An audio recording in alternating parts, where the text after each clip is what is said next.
ಓಂ ಶ್ರೀ ಗುರು ಬಸವಲಿಂಗಾಯ ನಮಃ. ಶರಣು ಶರಣಾರ್ಥಿ. ಮಹಿಳೆ ಬಗ್ಗೆ ಮಾತಾಡಬೇಕು ಅಂದರೆ ಹೆಮ್ಮೆನೂ ಅನ್ನಿಸ್ತಿದೆ, ದುಃಖನೂ ಅನ್ನಿಸ್ತಿದೆ. ಒಂದು ಮಹಿಳೆ ಒಂದು ತಾಯಿ ಗರ್ಭದಲ್ಲಿದ್ದಾಗಲೇ ನೋವನ್ನ ಅನುಭವಿಸೋಕೆ ಶುರುವಾಗ್ತಾಳೆ. ಹೋಗ್ತಾರೆ, ಮಗು ಯಾವುದು ಅಂತ ಕೇಳಿದಾಗ ಹೆಣ್ಣು ಮಗು ಅಂತ ಡಾಕ್ಟ್ರ್ ಏನನ್ನ ಟೆಸ್ಟ್ ಮಾಡಿದ್ರು ಅಂದರೆ ಹೆಣ್ಣು ಮಗುನಾ ಅಂತಾರೆ. ಆಗ ಅಲ್ಲಿಂದನೇ ಶುರುವಾಗುತ್ತೆ. ಆದರೆ ನಿಜ ಹೇಳಬೇಕು ಅಂತ ಅಂದರೆ ಹೆಣ್ಣಲ್ಲಿ ಎಷ್ಟು ಶಕ್ತಿ ಇದೆ ಅಂತ ನಮಗೆ ನಾವೇ ತಿಳ್ಕೊಳ್ಳಲ್ಲ. ನಾವು ಎಲ್ಲಾದರೂ ಆಧ್ಯಾತ್ಮದ ಕ್ಲಾಸ್ಗಳಿಗೆ ಹೋದಾಗ್ಲೋ ಅಥವಾ ಧ್ಯಾನ ಕ್ಲಾಸ್ಗಳಿಗೆ ಹೋದಾಗ ಹೇಳ್ತಾರೆ, ಇಂದಿನ ಜನ್ಮದಲ್ಲಿ ಪಾಪ ಮಾಡಿದ ಪಾಪಾತ್ಮಗಳು ಮಾತ್ರ ಹೆಣ್ಮಕ್ಳಾಗಿ ಹುಟ್ಟುತ್ತಾರೆ, ಪುಣ್ಯಾತ್ಮಗಳು ಮಾತ್ರ ಗಂಡು ಮಕ್ಕಳಾಗಿ ಹುಟ್ಟುತ್ತಾರೆ ಅಂತ. ಒಂದು ಕ್ಲಾಸಲ್ಲಿ ನನಗೂ ಮತ್ತೆ ಹೇಳಿದಂಥ ಗುರುಗಳಿಗೂ ಕೂಡ ಚರ್ಚೆ ಆಯಿತು. ಯಾಕೆ ಹೆಣ್ಮಗುನ ನೀವು ಪಾಪಾತ್ಮ ಅಂತ ಯಾಕೆ ಹೇಳ್ತಾ ಇದ್ದೀರಿ ಅಂತ. ಇಲ್ಲ ಹೇಳಿದ್ರು ಅವರು. ಅವಾಗ ಉದಾಹರಣೆ ಕೊಟ್ಟರು. ಎಲ್ಲ ನೋವುಗಳು ಇದು ಹೆಣ್ಮಕ್ಳಿಗೆ ಇರುತ್ತೆ, ಗಂಡು ಮಕ್ಕಳಿಗೆ ಕಡಿಮೆ ನೋವು ಇರುತ್ತೆ. ಪ್ರತಿಯೊಂದು ಪ್ರಕೃತಿ ದತ್ತವಾದಂಥ ನೋವಿಂದ ಹಿಡಿದು ಸಮಾಜದಲ್ಲಿ ಏನೇ ಬಂದರೂ ಹೆಣ್ಣನ್ನ ನಿಂದನೆ ಮಾಡ್ತಾರೆ, ಅದಕ್ಕೆ ಹೆಣ್ಣಿಗೆ ಪಾಪಾತ್ಮ ಅಂತ ಹೇಳ್ತಾರೆ ಅಂತ ಕೆಲವೊಂದು ಉದಾಹರಣೆ ಕೊಟ್ಟರು. ಆದರೆ ನಾವಿವತ್ತು ಈ ಒಂದು 21ನೇ ಶತಮಾನದಲ್ಲಿ ಬಂದು ನಿಂತು ನಾಗರಿಕತೆ ಎಷ್ಟೇ ಮುಂದುವರೆದಿದ್ರೂ ಕೂಡ ಹೆಣ್ಣಿಗೆ ರಾಜಕೀಯವಾಗಿರ್ಬೋದು, ಇನ್ನೊಂದು ರಂಗದಲ್ಲಿರ್ಬೋದು 30% ಆಗಲಿ 50%ಗಾಗಲಿ ಇನ್ನೂ ಹೊಡೆದಾಡ್ತಾನೇ ಇದ್ದೀವಿ. ಆದರೆ ಅಪ್ಪ ಬಸವಣ್ಣನವರು 12ನೇ ಶತಮಾನದಲ್ಲೇನೆ ಒಂದು ಕಾಯಕ, ಯಾವುದೇ ಕಾಯಕ, ಕಸ ಗುಡಿಸೋ ಕಾಯಕದಿಂದ ಒಂದು ಚಪ್ಪಲಿ ಹೊಲಿಯುವಂಥ ಕಾಯಕ, ಪ್ರತಿಯೊಂದು ಯಾವುದೇ ಕೀಳು ಮಟ್ಟದ ಕಾಯಕ ಅಂತ ಎಣಿಸ್ತೆ ಕಾಯಕತ್ವಕ್ಕೆ ದೈವತ್ವನ ತುಂಬಿ ಪ್ರತಿಯೊಂದು ಹೆಣ್ಣು ಮಗಳಿಗೂ ಈಗ ನಾವು ವಯಸ್ಕರ ಶಿಕ್ಷಣ ಪದ್ಧತಿ ಅಂತ ಈಗ ಕೋಟ್ಯಾಂತರ ರೂಪಾಯಿ ಗೌರ್ಮೆಂಟಿಂದ ಖರ್ಚು ಮಾಡ್ತಿದ್ರು ಕೂಡ ಅದು ಸಾಕಾರ ರೂಪಕ್ಕೆ ಬರಲಿಲ್ಲ. ಆದರೆ ಅಪ್ಪ ಬಸವಣ್ಣನವರು ಅಂದಿನ ಅನುಭವ ಮಂಟಪದಲ್ಲಿ ಪ್ರತಿಯೊಬ್ಬ ಹೆಣ್ಮಗಳಿಗೂ ಆಗ ವಿದ್ಯೆ ಇರಲಿಲ್ಲ. ವಿದ್ಯೆ ಇತ್ತು ಅಂತ ನಾವು ಹೇಳಕ್ ಬರಲ್ಲ. ಅಂತ ಒಂದು ಕಾಲದಲ್ಲಿ ಅಂಥ ವಿದ್ಯಾಭ್ಯಾಸ ಫಸ್ಟ್ ಕೊಟ್ಟು ಆಧ್ಯಾತ್ಮಿಕದ ನೆಲಕಟ್ಟಿನಲ್ಲಿ ಅವರಿಗೆ ಅನುಭವ ಮಾಡಿಸಿ ಅನುಭವದಿಂದ ಬಂದಂಥ ನುಡಿಗಳನ್ನು ವಚನ ರೂಪಕ್ಕೆ ಬರೆಸುವಂಥ ಮಟ್ಟಕ್ಕೆ ತಯಾರು ಮಾಡಿದ್ರು ಅಂತ ಅಂದರೆ ನಾವು ಹೆಣ್ಮಕ್ಳಾಗಿ ಹೆಮ್ಮೆಯಿಂದ ಇವತ್ತು ನೆನೆಸ್ಕೊಳ್ಳೇಬೇಕಾದಂಥ ಒಂದು ಸ್ಥಿತಿ. ನಾವು ಎಲ್ಲ ಹೆಣ್ಮಕ್ಳಿಗೂ ಇವತ್ತು ಸ್ವಾತಂತ್ರ್ಯ ಸಿಕ್ಕಿದೆ, ಸಮಾನತೆ ಸಿಕ್ಕಿದೆ.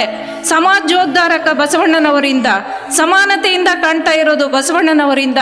ಯಾವುದೇ ಮೊದಲಾಗಿ ತಗೊಳ್ಳಿ, ರಾಜಕೀಯವಾಗಿ ತಗೊಳ್ಳಿ, ಆಧ್ಯಾತ್ಮಿಕವಾಗಿ ತಗೊಳ್ಳಿ, ಸಮಾನತೆಯಿಂದ ತಗೊಳ್ಳಿ, ವಿವಾಹ ಪದ್ಧತಿಯಿಂದ ತಗೊಳ್ಳಿ, ಪ್ರತಿಯೊಂದು ಮೂಲಿಗರಾಗಿ ಬಸವಣ್ಣನವರು ನಿಲ್ತಾರೆ. 770 ಅಮರ ಗಣಗಳನ್ನ ಆ ಒಂದು ಮಟ್ಟದಲ್ಲಿ ಅವರು ಬೆಳೆಸಿ ಬಂದರು ಅಂತ ಅಂದರೆ ನಿಜಕ್ಕೂ ಅಂಥ ನಾಡಿನಲ್ಲಿ ಜನಿಸಿ ಹುಟ್ಟಿದಂಥ ನಾವು ನೀವೆಲ್ಲರೂ ಕೂಡ ಪುಣ್ಯ ಮಾಡಿದ್ವಿ ಅಂತಲೇ ನನ್ನ ಒಂದು ಅನಿಸಿಕೆ. ನಾವು ಇವಾಗೆಲ್ಲ ಬಸವ ತತ್ವನ ಅಳವಡಿಸ್ಕೊಂಡಿದ್ದೀವಿ, ಇಷ್ಟು ಮಟ್ಟದಲ್ಲಿ ನಾವು ಬರ್ತೀವಿ ಅಂದರೆ ನನಗೊಂದು ಕತೆ ನೆನಪಿಗೆ ಬರ್ತಿದ್ದೆ. ಒಂದು ಆಶ್ರಮದಲ್ಲಿ ಸ್ವಾಮಿಗಳಿದ್ರಂತೆ, ಊರೂರಲ್ಲಿ ಹೋಗಿ ಪ್ರವಚನಗಳು ಮಾಡ್ತಾ ಹೋಗ್ತಿದ್ರಂತೆ. ಒಬ್ಬ ಕೃಷಿಕ ಪ್ರತಿಯೊಂದು ಪ್ರವಚನನು 2-3 ವರ್ಷದಿಂದ ಹೇಳ್ತಾನೆ ಇದ್ನಂತೆ. ಆ ಸ್ವಾಮೀಜಿ ಅವರು ಹೇಳ್ತಿದ್ರಂತೆ, ಹೋದ ಕಡೆ ಎಲ್ಲ ನಾನು ನನ್ನ ಪುಣ್ಯಾಶ್ರಮದಲ್ಲಿ 2 ಕೋಟಿ ಆಸ್ತಿ ಇತ್ತು, 10 ಲಕ್ಷಕ್ಕಿಂತ ಹೆಚ್ಚು ತೋಟ ತುಡಿಕೆ ಇತ್ತು, ಬೇಕಾದಷ್ಟು ಒಡವೆ ಇತ್ತು, ಎಲ್ಲ ನಾನು ಬಿಟ್ಟು ಬಂದೆ, ಈ ಒಂದು ಧರ್ಮಕ್ಕೆ ಸೇರ್ಕೊಂಡೆ ಅಂತ ಹೇಳ್ತಾನೆ ಹೋಗ್ತಿದ್ರಂತೆ. ಪ್ರತಿಯೊಂದು ಪ್ರವಚನದಲ್ಲೂ ಹೇಳ್ತಾನೆ ಹೋಗ್ತಿದ್ರಂತೆ. ಕೊನೆ ಪ್ರವಚನದಲ್ಲಿ ಅವ್ರು ಹೇಳಿದ್ರಂತೆ, ಸ್ವಾಮೀಜಿ ನಾನು 1 ತಿಂಗಳು ಪ್ರವಚನ ಮಾಡಿದೆ, ನಿಮಗೇನಾದರೂ ಡೌಟ್ಸ್ ಇದ್ರೆ ಕೇಳಿ, ಪ್ರಶ್ನೆಗಳಿದ್ರೆ ಕೇಳಿ ಅಂತ ಹೇಳಿದ್ರಂತೆ. ಎಲ್ಲರೂ ತಮಗೆ ಅನಿಸಿದ್ದಂಥ ಕ್ವಶನ್ಗಳನ್ನ ಕೇಳಿದ್ರಂತೆ. ಆಗ ಕೃಷಿಕ ಹೇಳಿದ್ನಂತೆ, ಅಯ್ಯೋ ನಾನು ಕೃಷಿಕ, ಇವ್ರು ಪ್ರಶ್ನೆ ಕೇಳಿದ್ರೆ ಹೇಳ್ತಾರೋ ಇಲ್ವೋ ಗೊತ್ತಿಲ್ವಲ್ಲ ಅಂದು ನಿಧಾನಕ್ಕೆ ಎದ್ದು ಬಂದು, ಬುದ್ಧಿ ನೀವು ಬೈಯಲ್ಲ ಅಂದರೆ ನಂದೊಂದು ಮಾತಂತ ಹೇಳಿದ್ರಂತೆ. ಏನು ಹೇಳಪ್ಪ? ಒಂದು ಡೌಟು, ನಾನು ಪ್ರತಿಯೊಂದು ಪ್ರವಚನದಲ್ಲೂ ತಮ್ಮನ್ನು ಕೇಳ್ತಾ ಇದ್ದೀವಿ, ಪೂರ್ವಾಶ್ರಮದಿಂದ ಇದ್ದಂಥ 2 ಕೋಟಿ ಆಸ್ತಿ, ಲಕ್ಷಾಂತರ ರೂಪಾಯಿ ಒಡವೆ ವಸ್ತುನೆಲ್ಲ ಬಿಟ್ಟು ಬಂದೆ ಅಂತ ಹೇಳಿದ್ದೀರಿ, ನೀವು ಎಲ್ಲಿ ಬಿಟ್ಟಿದ್ದೀರಿ ಅಂತ ನನಗೊಂದು ಅನುಮಾನ, ಅದಕ್ಕೆ ಹೇಳಿ ಬುದ್ಧಿ ಅಂದ್ರಂತೆ. ಅಂದರೆ ಆ ಪೂರ್ವಾಶ್ರಮದ ಆಸ್ತಿಗಳನ್ನು ನೆನೆಸ್ಕೊಂತ ನಾವು ಮುಂದೆ ಬಂದಾಗ ಬಿಟ್ಟಿದ್ದಾದ್ರೂ ಯಾವುದು ಬುದ್ಧಿ, ನನಗೆ ಅನುಮಾನ ಬಂತು. ನಾನು ಬೆಳಗ್ಗೆ ಎದ್ರೆ ಶಿವ ಅಂತ ನನ್ನ ಮನೇಲಿ ಗಂಜಿನೋ ಹಂಬ್ಲಿನೋ ಕುಡಿತೀನಿ, ಏನು ಕಾಯಕ ಇರುತ್ತೋ ಅದು ಮಾಡಿ ಸಾಯಂಕಾಲ ದೇವ್ರೆ ಅಂತ ಮಲ್ಕೊಳ್ತೀನಿ.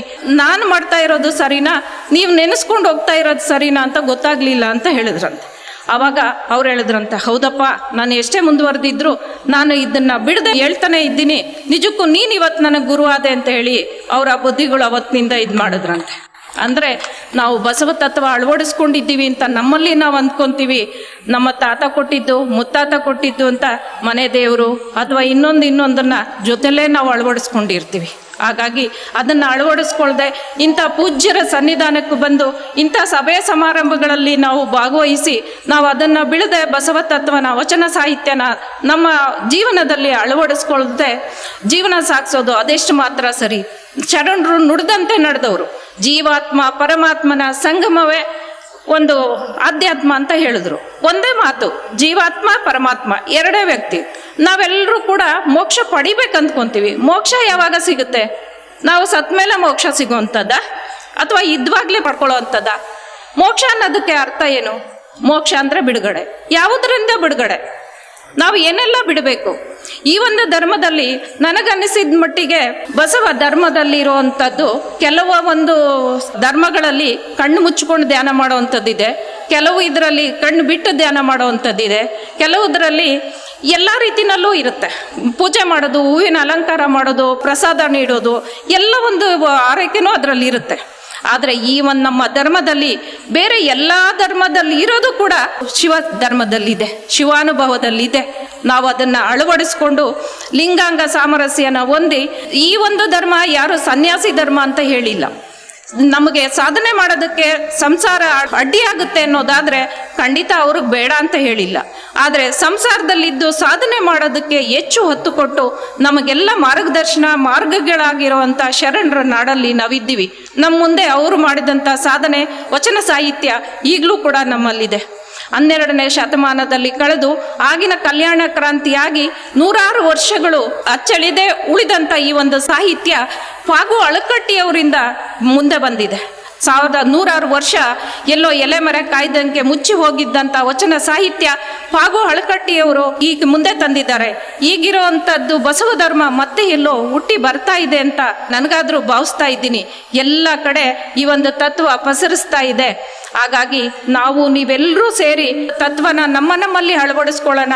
ನಮ್ಮ ಮಕ್ಕಳಿಗೂ ಕೂಡ ಇದನ್ನೇ ಹೇಳ್ತಾ ಹೋಗೋಣ, ಸಾರ್ತಾ ಹೋಗೋಣ. ಮಹಿಳೆಯರು ಏನೆಲ್ಲ ಸಾಧನೆ ಮಾಡೋದಕ್ಕೆ ಖಂಡಿತ ಅವರಲ್ಲಿ ಶಕ್ತಿ ಇದೆ. ನಮಗೆ ನಾವೇ ಮಹಿಳೆಯರು ಅಂತ ನಾವು ಎಲ್ಲೂ ಎದೆಗುಂದೋದು ಬೇಡ. ನಮಗೆ ನಾವೇ ಸ್ಫೂರ್ತಿ ಆಗೋಣ. ಒಂದು ಮನೆಯಲ್ಲಿ ಒಂದು ಮಹಿಳೆ ಹೆಣ್ಣೊಂದು ಕಲಿತಾರೆ ಶಾಲೆಯೊಂದು ತೆರೆದಂತೆ ಅಂತ ಹೇಳಿದ್ರು.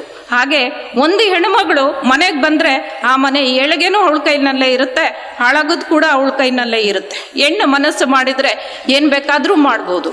ನಮಗೆ ನಾವೇ ಅಂದ್ಕೊಳ್ಳೋದು, ಖುಷಿ ಪಡೋವಂಥದ್ದು ದೇವರ ಒಂದು ನಮ್ಮ ಆಶೀರ್ವಾದ ಹೇಗಿದೆ ಅಂದರೆ, ಸೃಷ್ಟಿ ಮಾಡೋದು ಎಲ್ಲ ಚರಾಚರ ಜೀವಿಗಳನ್ನ ಸೃಷ್ಟಿ ಮಾಡಿದಂಥವರು ದೇವರು. ನಮಗೆಲ್ಲ ಗೊತ್ತೇ ಇದೆ. ಆ ಒಂದು ಚೈತನ್ಯ ಶಕ್ತಿ ನಮ್ಮನ್ನೆಲ್ಲ ಸೃಷ್ಟಿ ಮಾಡಿದೆ. ಬ್ರಹ್ಮಾಂಡದಲ್ಲಿರುವಂಥ ಎಲ್ಲ ಒಂದು ಅಣುವನ್ನು ಕೂಡ ಸೃಷ್ಟಿ ಮಾಡೋಂಥದ್ದು ಆ ಒಂದು ಚೈತನ್ಯ ಶಕ್ತಿ. ಆ ಸೃಷ್ಟಿ ಮಾಡಿದಂಥ ಸೃಷ್ಟಿನ ಅಂದರೆ ಮಕ್ಕಳನ್ನು ಹಡಿಯುವಂಥ ಒಂದು ಚೈತನ್ಯ ಶಕ್ತಿನ ಕೊಟ್ಟಿರೋದು ಹೆಣ್ಣಿಗೆ ಮಾತ್ರ.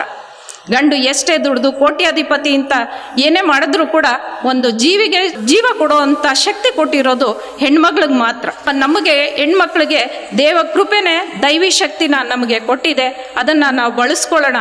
ಮೊದಲು ನಮ್ಮ ಮನೆಯಿಂದ ನಮ್ಮ ಸಂಸಾರ ನಮ್ಮ ಮಕ್ಕಳನ್ನು ನೋಡಿಕೊಂಡ್ರೆ ತಾನಾಗೆ ಆ ಊರಕ್ಕೆ ಚೆನ್ನಾಗಿರುತ್ತೆ, ಮತ್ತು ನಾಡು ಚೆನ್ನಾಗಿರುತ್ತೆ. ಅಂಥ ಒಂದು ಧರ್ಮನ ನಾವು ನಮಗೆಲ್ಲ ಸಿಕ್ಕಿದೆ, ಅಳವಡಿಸ್ಕೊಳ್ಳೋಣ ಅಂತ ಹೇಳ್ತಾ ಈ ಒಂದು ಮೌಢ್ಯತೆಯನ್ನು ತೊರೆದು ವೈಜ್ಞಾನಿಕವಾಗಿರುವಂಥ ವಚನ ಸಾಹಿತ್ಯನ ನಮ್ಮ ಎಲ್ಲರಿಗೂ ಕೂಡ ಪಸರಿಸ್ತಾ ಜಾತಿ ಭೇದ ಇಲ್ಲದೆ ನಾವೆಲ್ಲ ಲಿಂಗಧಾರಿಗಳಾಗಿ ಅಂಗಾಂಗ ಯೋಗಗಳನ್ನ ಮಾಡ್ತಾ ಶಿವಾನುಭವವನ್ನು ಹೊಂದುತ್ತಾ ಇಂಥ ಪೂಜ್ಯರಿಂದ ಮಾರ್ಗದರ್ಶನ ಪಡೆದು ಜ್ಯೋತಿ ಮುಟ್ಟಿ ಜ್ಯೋತಿ ಆದಂತೆ ಇಲ್ಲಿ ಗುರು ಶಿಷ್ಯರ ಪರಂಪರೆ ಇಲ್ಲ, ಹೆಣ್ಣು ಗಂಡು ಭೇದ ಇಲ್ಲ, ಬಡವ ಶ್ರೀಮಂತರ ಅನ್ನೋ ಒಂದು ತತ್ವ ಇಲ್ಲಿ ಎಲ್ಲೂ ನಮ್ಮಲ್ಲಿ ಕಾಣಿಸಲ್ಲ ಈ ಒಂದು ಬಸವ ತತ್ವದಲ್ಲಿ. ಹಾಗಾಗಿ ನಾವೆಲ್ಲರೂ ಕೂಡ ಅದನ್ನು ಅಳವಡಿಸ್ಕೊಳ್ತಾ ಅಂತ ಹೇಳ್ತಾ ಶರಣು ಶರಣಾರ್ಥಿ.